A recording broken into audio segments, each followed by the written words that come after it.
from humble beginnings to learning from your failures to becoming a great success. What is your success story? Chip Baker, The Success Chronicles.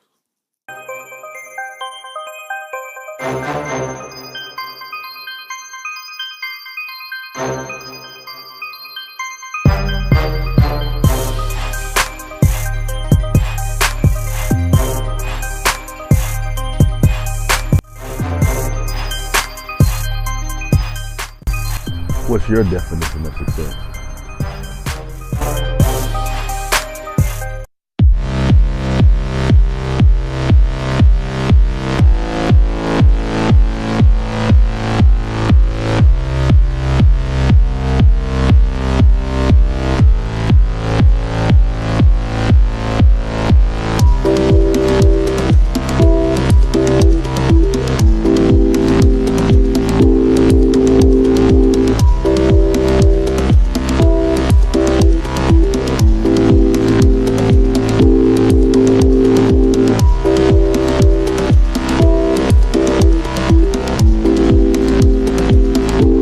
Hey, what's up, everybody? This is Chip Baker, and coming to you with another episode of the Success Chronicles.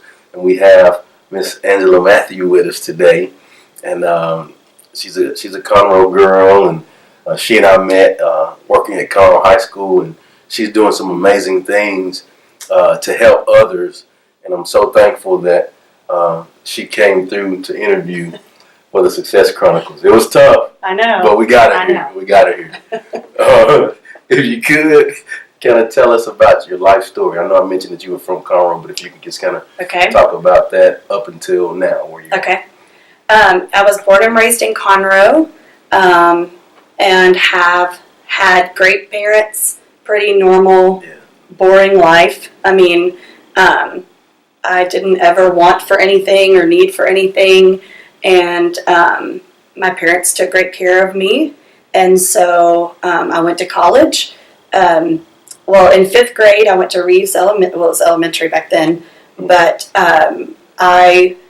they had a special ed class at the school, and I just fell in love with those kids. And so in 5th grade, I decided I wanted to teach special ed.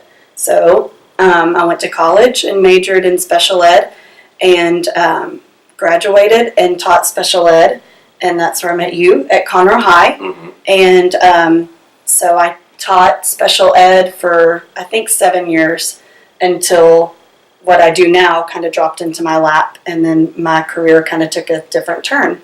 So that's kind of, my life story is pretty boring and pretty just, I mean, there's not a lot of excitement. I was blessed. Right. And so I had lots of opportunities, and I tried to make the best of them. And so it has paid off for sure. There you go. And your career. So currently, what do you do now? So currently I coordinate a mentor program called Project Mentor. And we're about to start our 10th year. So it's kind of a big milestone. Mm-hmm. But when we started, honestly, I didn't know what I was doing or what I was going to do or what direction it was going to head.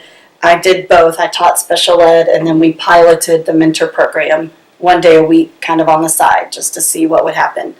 And the community responded beautifully, and we started with 5 mentors, just 5 people that I knew that I begged to come in and give it a shot. Mm-hmm. And we just finished our 9th year with 180 mentors at 8 campuses in CISD. So yeah, it's been probably the greatest thing I've ever been a part of and gotten to watch. So it's cool. And I've been a part of that as well, and I think it's a pretty good deal to be able to, help share your experiences with others, which in turn, you change lives. Yeah. And you have the ability to take your experiences that you experience and, share that with them.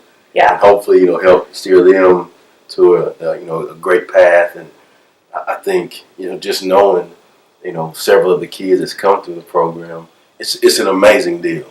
One of the things I didn't share is I always felt guilty, and do still some as an adult, having such a good life. Like it's something that is, I feel burdened to give back. So I think that that's part of what fuels me in the mentor program. Is I look at so many of our students who have to struggle and aren't showered with love and don't have that support maybe at home, and I had all of that, and sometimes I'm like, well, that's not fair. Why did I get that and so many people didn't? And so I do feel charged with using all of the greatness and the love and the blessing that has been given to me to really try to take that and, use that for the blessings of these students. So that is something that it sounds bad, not a bad thing, but certainly I feel guilty sometimes, like it's not evenly distributed among everybody. But one of the scriptures that I live by is, to whom much has been given, much is expected. Yeah, so I feel that is what has allowed, hopefully, this awesome opportunity, to kind of spread it and maximize what I've been given. So, well, I can truly say, like you say, you feel that you've been truly blessed. I think that you have done a great job at taking that and using your blessings to help others. And I can say that because I've been with you and seen it. Yeah. I've seen the Thank steps you. of the things that you've done and your hard work that you put into it. But then getting people in the community and in the area to buy into it as well, and it's pretty cool. People from all walks of life. Yeah. Just coming and building relationships with kids. Yeah. And there's so many stories of just kids overcoming because they have a positive person in their life, and I mean, we all need that. Yeah. It don't matter how old we are. For sure. We all need that in our lives, and so I think it's a pretty good deal. What are 3 things that you've accomplished in your life that you're proud of? Okay, so the mentoring program is certainly one of those things, because it sounds scary to look back and think I really didn't have a plan, but I really didn't have a plan. Yeah. And so I just took it one day at a time. And so to now look back and kind of see where we've come, it makes me proud. So I'm certainly proud of that. I'm a mom, and so I take that role extremely serious, and I love it. It is tiresome and exhausting, but it's so rewarding. So I'm super proud of my boys, and watching them grow and kind of exhibit the things that I've hoped to instill in them is very, very rewarding. And also, I hope and intend and live each day hoping to love others well, and that makes me proud. Like at the end of the day, when I feel like I've taken the opportunities that have been presented to me, I'm proud of that. So, there you go. What is your definition of success? Okay, so I looked up success in the dictionary. Because it can mean a million things to a million people. It's crazy. Like the word success, it's wide. It can mean anything. Yeah. And so in the dictionary, it mentioned, basically like reaching your target. You're shooting for something, and when you hit the target, that's success. And so for me, what that means is, for each person, we're all trying to achieve something different. It may be being the best mom. It may be making a certain amount of money. It may be climbing the ladder corporately. So for each of us, we have a target that we're aiming for. And so when you reach that target, in my opinion, that's success, because it's different for each person. And I think that the older you get, the more, I think when you're younger, you think success is making a lot of money, having a house, being beautiful or handsome, driving a nice car, all of those external things. But for me, the older I get, the more I realize, man, if I can lay my head on my pillow at night and feel like I've left some mark somewhere, that's a success. That day was successful. So that's what it means for me. But I think each of us has to identify what our target is. Right. What is it that you're aiming for, and then you go for it. for that target to get it. Your personal Yes. target, Yeah. what you think it Yeah. is. What do you think it takes to achieve success? For me, what it has taken has been living intentionally is probably one of the number one things, because if you're not intentionally waking up every day aiming for that target, you can end up anywhere. Right. It's like getting in your car and just driving. The road will take you forever. Yeah. And usually that happens to me even when I don't want to, because I'm horrible with directions. So I can even though you're intentional on going somewhere. I'm aiming for the target. You still get lost. I end up in Cleveland. Yeah. But so intentionally living is a practice that I aim for, is making decisions, and I tell my kids that all the time.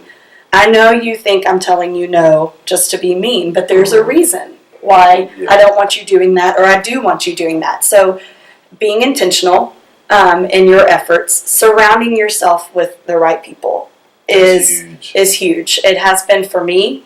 I coordinate a mentor program, finding mentors for our students, but I seek mentors for myself, and I tell the students that no matter what age you get, you always need people pouring into you and encouraging you, giving you wisdom, telling you the hard stuff. So surrounding yourself with people who have your best interest at heart and who can guide you and challenge you.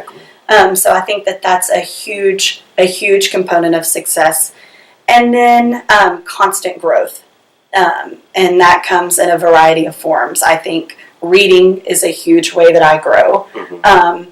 Seeking professional counsel from a counselor, attending church, all of those things are ways that you're getting other people's perspectives, and you always want to bounce them off of your own set of morals or values, and then making the best decision. But personal growth, I just feel like you cannot hit your target without that personal growth.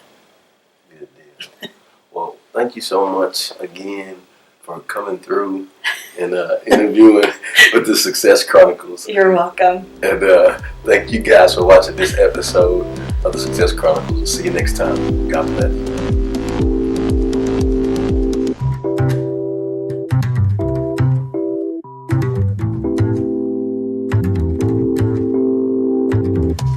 Go get it.